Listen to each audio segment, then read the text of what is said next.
Hey, what's going on YouTube? It's your boy, Brandy Boy, back at it again with another Fallout 4 video. Today, I'm going to be showing y'all this brand new revolutionary mod for Fallout 4 called Weapons Framework. It adds in a whole bunch of realistic firearm mechanics to make your gameplay experience a lot more immersive.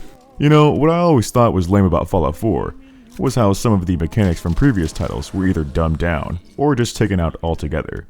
In some ways, the gunplay got a little better, yet core mechanics were stripped out, including the weapon durability and jamming mechanic from New Vegas. Luckily though, some talented modders have finally come to the rescue, and now we have the Weapons Framework mod. The mod itself does apply to every firearm in the game, vanilla or modded, but animations are not included in the main package. The only gun mod as of right now which has custom animations is the AS-Val, and since it's got all the proper animations, I'll go ahead and use it as an example for how the framework can look at its fullest potential. The first thing you heard me mention was weapon durability, and this mod introduces exactly that. Just like in real life, firearms will wear down and get dirty with use, and when that happens, the chance of a malfunction will drastically increase. In the mod configuration menu, you can set when and how often a weapon will jam. You can also set a hotkey to clear the malfunction, or keep it as your firing input. Either way, once your weapon is jammed, an audio cue will play, and you'll have to manually clear the jam to get back to shooting. You'll be able to keep track of the durability of your firearm with a new bar that has been added to the HUD. But if you neglect it, then your firearm will break entirely. To repair it, you'll need to set a hotkey in the MCM, and craft weapon repair kits at the chem station. Once you got all that, use your hotkey and a menu will pop up. Place in your broken weapon along with a repair kit, and then it'll be good as new. Another immersive feature is the ability to inspect your magazine, in case you want a realistic way to keep track of your ammo, without having to look at some holographic Google Glass projection on your screen. All it takes is a custom hotkey, and a message box will pop up in the top left corner, which gives you a rough estimate on how much ammunition is left. The only downside to this feature though, is that I noticed a bug when using it. Basically, after inspecting, the following reload won't count, and you'll have to reload twice for it to take effect. I think in the future it'll be sorted out, but for now you may want to keep this feature toggled off. Anyway, another neat animation feature I noticed is that you can now aim down sights while reloading, just like in Modern Warfare.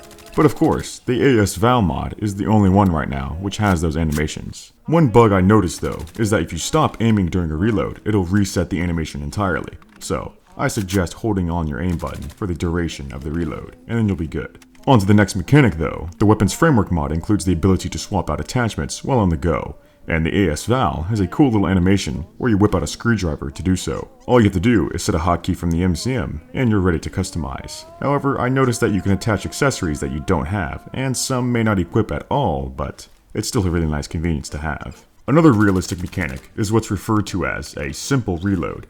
With this mechanic enabled, your character will no longer automatically put unused ammo into their inventory after a reload.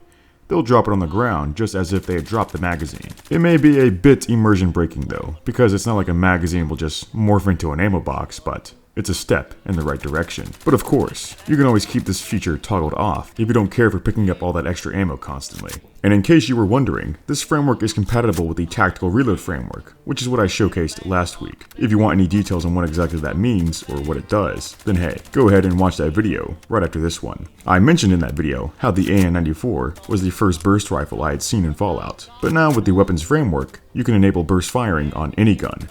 Just make sure you turn on the wild setting in the MCM and set a hotkey. As a disclaimer though, this may work on weapons which aren't designed for select fire, so be wary of that. Regardless, once you press your designated hotkey, your firearm will switch between full auto, semi-auto, and burst fire. And of course, the AS-Val has custom animations for switching the fire selector, which is a nice touch. And you don't have to worry about forgetting which firing mode you're in, because there's a new HUD element which will track that for you. And if you ever need to move around those new pieces of HUD, you can always do it with ease through the MCM. So overall, this framework is amazing, and I'm eager to see how it evolves over time. It's still in the beta stages, and there's really only one mod out there which makes full use of it, but now that the first big steps have been made, I'm sure we'll see plenty of progress in the near future. I just wanted to hop on this train early and make you all aware of these mods, so they can get some support on the way up. Seriously, these two mods are criminally underrated, so I implore you to endorse them. And before I forget, the install for all these mods may be a bit confusing, so I'll give you all a little heads up beforehand. For the main framework, you'll want the main file of course, along with one of the optional tactical reload patches. For me, I'm using the version that's compatible with the see-through scopes mod, so I downloaded that one. As for the ASVal add-on mod, you'll also want to make sure to download this optional file, but I would suggest doing it manually. Once you get that file downloaded and unzipped, place the JSON files into the weapons framework folder, and everything should work just nicely. Of course, I think it goes without saying, but you also need to download all the required mods, which are listed on the respective mod pages, but I'll also have all the links you need in the description of this video. Alright, I hope that helps, and I hope y'all liked the video too.